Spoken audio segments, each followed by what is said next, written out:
नमस्ते, कैसे हैं आप लोग?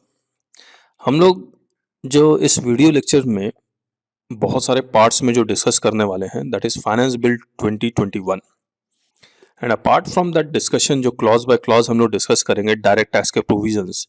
हमने जीएसटी के प्रोविजंस ऑलरेडी डिस्कस कर चुके हैं और इस वीडियो लेक्चर में पार्ट बाय पार्ट एक-एक करके इन डायरेक्ट टैक्स के प्रोविजंस डिस्कस करेंगे और ये भी बताएंगे फाइनेंस बिल 2021 पढ़ना कैसे है या कोई भी फाइनेंस बिल आता है उसको पढ़ना कैसे, तो उसको पढ़ा कैसे जाता है।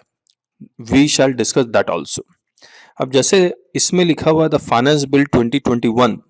अच्छा, मैं अपना नाम बताना भूल गया, मैं हूँ CS KK अग्रवाल और हमारी वेबसाइट है taxbykk.com, इसको जरूर से विजिट कीजिएगा और जहाँ पर क्लासेस प्लस बुक्स आपको मिलेंगी इनकम टैक्स और जीएसटी की।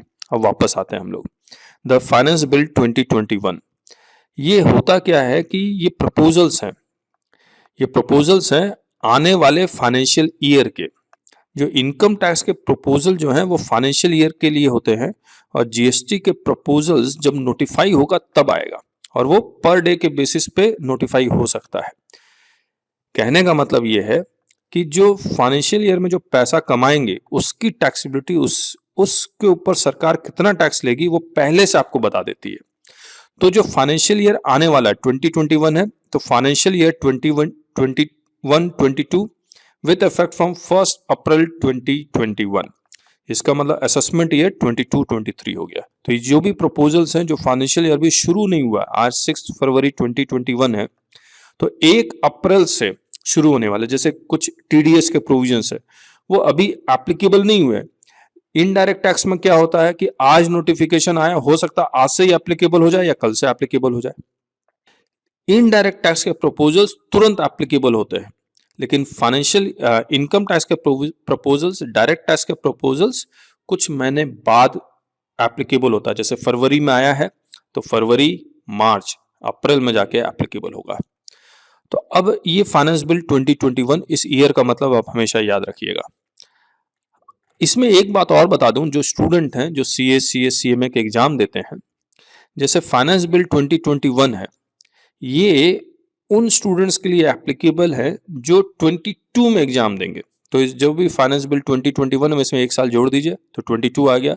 तो ईयर 22 में या मई 22, जून 22, नवंबर 22 या दिसंबर 22 में जो एग्जाम देंगे उनके लिए ये फाइनेंस बिल 2021 है। अभी इसका नाम फाइनेंस बिल है। जब लोकसभा, राज्यसभा और प्रेसिडेंट जब साइन कर लेंगे तो इसको फाइनेंस एक्ट बोलना शुरू कर देंगे हम लोग। तो मुझे लगता है ये मार्च अप्रैल में जाके ये साइन हो जाता है प्रेसिडेंट के through. As introduce in Lok Sabha, तो ये सबसे पहले लोकसभा में ही आएगा, उसके बाद राज्यसभा में आएगा। और अगर ये फाइनेंस बिल मनी बिल नहीं होता तो पहले राज्यसभा में भी आ सकता था या लोकसभा में। जैसे J&K रीऑर्गेनाइजेशन का कानून बना, वो पहले रोज राज्यसभा में आया, उसके बाद लोकसभा में आया। अब इसमें देखिएगा the finance bill 2021 arrangement of clauses, chapter 1 preliminary short title and commencement, chapter 2 rates of income tax, chapter 3 direct tax के प्रपोजल्स और डायरेक्ट टैक्सेस में इनकम टैक्स के प्रपोजल्स। ये इनकम टैक्स में जहां जहां अमेंडमेंट हुए हैं सेक्शंस के, वो सारे सेक्शंस के नंबर्स लिखे हुए हैं और इतने सारे सेक्शंस अमेंड हुए हैं तो घबराने की बात नहीं है, तुरंत पता लग जाता है किसके किससे रिलेटेड है। और इनडायरेक्ट टैक्स शुरू हो गया, customs, custom tariff, excise, central goods and service tax. ये central goods and service tax का एंटायर अमेंडमेंट्स हम लोग कर चुके हैं और इसका ये एप्लीकेबिलिटी कब होगा, जब नोटिफाई होगा नोटिफिकेशन के थ्रू। और ये IGST का सेक्शन 16। इसके बाद और भी बहुत सारे हैं तो हम लोग इसको नहीं जाते हैं, लेकिन मैं आपको कुछ दिखलाना चाह रहा हूं। अब देखिए बिल नंबर 51 ऑफ 2021 1 फरवरी 2021 को आया, the finance bill 2021, A bill to give effect to the financial proposals of the central government for the financial year 21-22। तो जो आने वाला है यानी कि असेसमेंट ईयर 22-23 हो गया। B it enacted in parliament, तो ये जो रिपब्लिक ऑफ इंडिया 26 जनवरी हमने मनाया था दैट वाज 72nd, तो 72nd year of Republic of India में ये प्रेजेंट हुआ है। और इसका चैप्टर 1 है जिसको हम लोग कहेंगे द एक्ट में be called the finance act 2021, अभी एप्लीकेबल नहीं हुआ है। इसमें देखिए क्या लिखा हुआ, save as otherwise provided in this act, section 2 to 79 shall come into force on the first day of April 21, यानी कि फाइनेंशियल ईयर ये फाइनेंशियल ईयर का डेट है 1 अप्रैल 2021 से ये एप्लीकेबल होगा। और लिखा हुआ सेव एज अदरवाइज प्रोवाइडेड, यानी कि किसी पर्टिकुलर सेक्शन में हो सकता है वहां पर 1 अप्रैल 2022 भी लिखा हो सका है, या 1 अप्रैल 1961 भी लिखा हो सकता है रेट्रोस्पेक्टिव वाला अगर हो तो। और कुछ जगह अगर एक्सप्लेनेशन है तो वो तो रेट्रोस्पेक्टिव भी माना जाता है। For the removal of doubts अगर लिखा हो तो माना जाता है कि रेट्रोस्पेक्टिव है। ऐसा सेक्शन 9 में बहुत सारे अमेंडमेंट्स हुए थे जब वोडाफोन का केस को जीत नहीं पाए थे सुप्रीम कोर्ट के बाद। उन्होंने प्रणब मुखर्जी ने बहुत सारे अमेंडमेंट ऐसे किए थे, for the removal of doubts explanation में डाल दिया, यानी कि वो शुरू से है इस तरह से।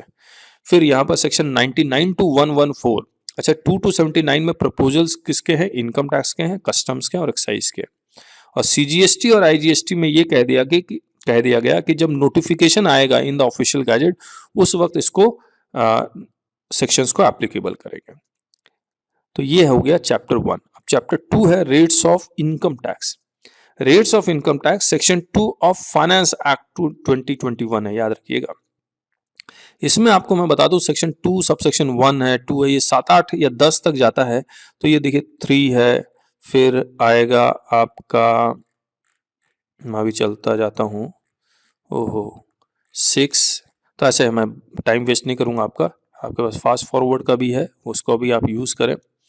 अब मैं आता हूँ वापस, मैं जो आपको बताना चाह रहा हूँ इसमें जब आप देखेंगे तो इसमें लिखा हुआ है कि आपको फर्स्ट शेड्यूल में जाना है, subject to the provisions of subsection 2 and 3 for the assessment year commencing on the 1 April 21। तो ये असेसमेंट ईयर है, याद रखिएगा, ये फाइनेंशियल ईयर नहीं है। मैं आपको यूं बता दूं, फर्स्ट शेड्यूल में जब जाएंगे तो फर्स्ट शेड्यूल में आपको पार्ट 1, 2, 3, 4 मिलेगा। पार्ट 1 के पैरा ए से लेकर ई मिलेगा। पैरा ए में लिखा होगा taxation rates for individual, HUF, AOP, BOI, AJP, artificial juridical person, association of person, body of individuals. Para B में कोऑपरेटिव सोसाइटी के रेट्स मिलेंगे। पैरा सी में पार्टनरशिप फर्म के मिलेंगे। पैरा डी में लोकल अथॉरिटी और पैरा ई में company मिलेगा।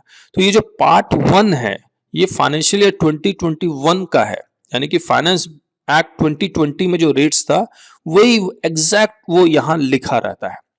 फिर जो पार्ट 3 है वो भी पैरा ए टू पैरा ई है, ये वाला, वो ये पार्ट 3 का जो रेट है वो है एक्चुअल रेट जो फाइनेंशियल ईयर 21-22 का होता है, यानी कि जो आने वाला है।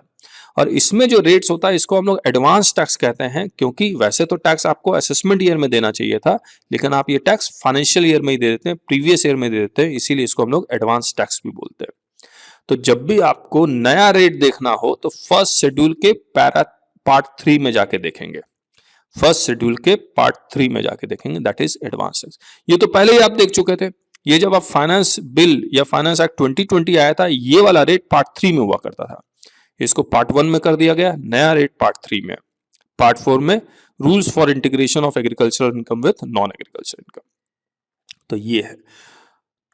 इसके बाद फिर डिफरेंट, तो सबसे पहले प्रपोजल रेट्स ऑफ टैक्स के होते हैं, उसके बाद जो भी सेक्शंस में अमेंडमेंट होते हैं वो शुरू हो जाते हैं। मैं आपको दिखलाता हूं। तो chapter 3 direct tax, income tax, in section 2 जो हमेशा डेफिनेशन का क्लॉज होता है यहां से अमेंडमेंट शुरू हो जाते हैं। मैं आपको एक चीज और दिखलाता हूं, ये मैं नेक्स्ट वीडियो में करना शुरू करूंगा क्लॉज बाय क्लॉज एनालिसिस, लेकिन इसके साथ एक मेमोरेंडम भी इशू करते हैं जहां पर they try to explain the reasonings of why this amendment has been brought. अब जैसे मैं आपको ये रेट्स ऑफ टैक्स का पढ़ता हूं, जैसे ये इंट्रोडक्शन लिखा हुआ है, और मैं आपसे एक बात पूछना चाहता हूं, अगर रीजनिंग नहीं दी गई है तो whether it will be treated as valid amendment और नॉट। अगर रीजनिंग नहीं दी गई है can it be challenged in the supreme court that this amendment is not proper. और मुझे याद है शायद एक्साइड का कोई केस था जहां पर it was challenge and supreme court held that even if the reasoning is not been given then also it will be treated as valid amendment. तो हो सकता है आपको रीजनिंग मिले, हो सकता है आपको रीजनिंग ना मिले। अब मैं आता हूं direct taxes, rates of income tax. इस इंट्रोडक्शन में तो ये लिख दिया गया कि इनकम टैक्स में अमेंडमेंट कर रहे हैं, प्रोहिबिशन ऑफ बेनामी प्रॉपर्टी ट्रांजैक्शंस एक्ट में अमेंडमेंट कर रहे हैं, फिर फाइनेंस एक्ट 2016 में अमेंडमेंट कर रहे हैं, डायरेक्ट टैक्स विवाद से विश्वास एक्ट 2020 में अमेंडमेंट कर रहे हैं, ये सब लिखा हुआ है इन्होंने। प्लस ये अमेंडमेंट का ऑब्जेक्टिव क्या है, with view to achieving the above rates of income tax, tax incentive, removing difficulties faced by tax payers और एडिंग अनदर डिफिकल्टीज, जो ऑब्वियसली वो नहीं लिखेंगे, adding new kind of difficulties for the taxpayer that should also be written there. they have not written there and obviously why they will write that. फिर है rationalization of various provisions. तो जब मैं पढ़ूंगा आपके साथ क्लॉज बाय क्लॉज एनालिसिस करूंगा तो ये सब भी बताएंगे। अब आते हैं डायरेक्ट टैक्स में रेट्स ऑफ टैक्स के बारे में बता रहे थे कि ये जो अमेंडमेंट आई थी, अब आप इसको मैं आपको इधर दिखलाता हूं। ये पार्ट 1 जो फाइनेंशियल ईयर 2021 का और ये पार्ट 3 जो फाइनेंशियल ईयर 21-22 का, इनमें कोई डिफरेंस नहीं है। There is no change in rates of tax. मैं आपको शेड्यूल दिखलाई देता हूं ताकि आपको आसानी हो। तो देखिए the first schedule see section 2, देखिए फर्स्ट शेड्यूल का part 1 income tax para A. तो ये पार्ट 1 मैंने आपको क्या बताया था, ये किसके लिए है? This part 1 is for the rates of tax for financial year 2021। Part 3 में जाएंगे तो फाइनेंशियल ईयर 21-22 का मिलेगा और पैरा ए से पैरा ई है। तो पैरा ए में बताया था इंडिविजुअल है, एचयूएफ है, यूपी है, बीओआई है, उन सब का रेट्स ऑफ टैक्स यहाँ लिखा हुआ है, एजीपी है। तो जो स्लैब रेट वगैरह वगैरह है ये लिखा होता है। ऐसे करके आप चलते जाएंगे तो फिर पैराग्राफ ए था, पैराग्राफ बी आएगा, इसी में सरचार्ज होगा। पैराग्राफ बी किसके लिए है? कोऑपरेटिव सोसाइटी के लिए। पैराग्राफ सी फर्म के लिए है। फिर उसमें देखिए क्या लिखा हुआ है, रेट्स ऑफ टैक्स लिख दिया, सरचार्ज लिख दिया, कब लगेगा सरचार्ज, 1 करोड़ से ऊपर है तो सरचार्ज लगेगा एट द रेट ऑफ 12%। तो इस तरह से आपको पढ़ना होता है। फिर पैराग्राफ बी लोकल अथॉरिटी, फिर paragraph E company, rates of tax याद है, ये 400 करोड़ रुपए से 18-19 में turnover does not exceed 400 crore rupees 25% है, और अगर एक्सीड कर जाता तो 30% है। Special rate of tax 115 BAB, ये सब के लिए भी लेके आए वो।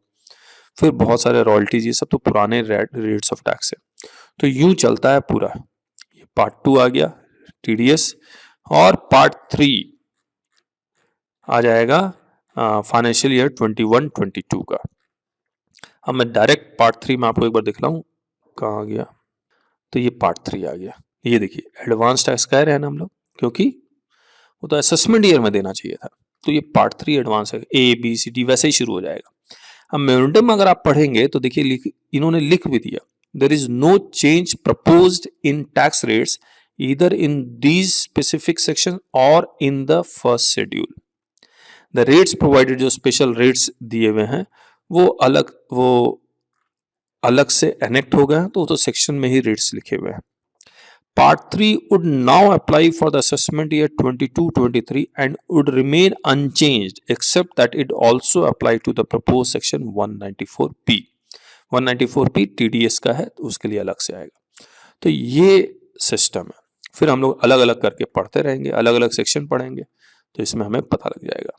तो हम लोग नेक्स्ट वीडियो में मैं आपके साथ क्लॉज बाय क्लॉज डिस्कशन शुरू करूंगा इनकम टैक्स के प्रपोजल्स के।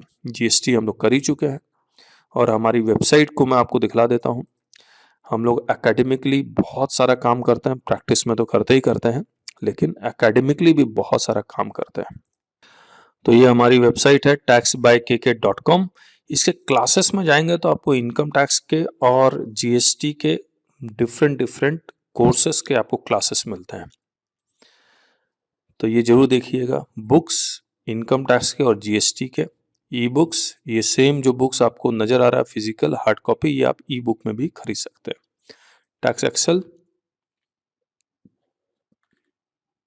बहुत सारे हैं, खासकर जो बेस्ट सेलर है वो रूल 42-43 है, और कंसल्टेंसी, मान लीजिए आपको नोटिस आएगा उसका रिप्लाई बनवाना है तो उसके लिए आप हमें कॉल कर सकते हैं और डिस्कस कर सकते हैं, then you can pay the charges.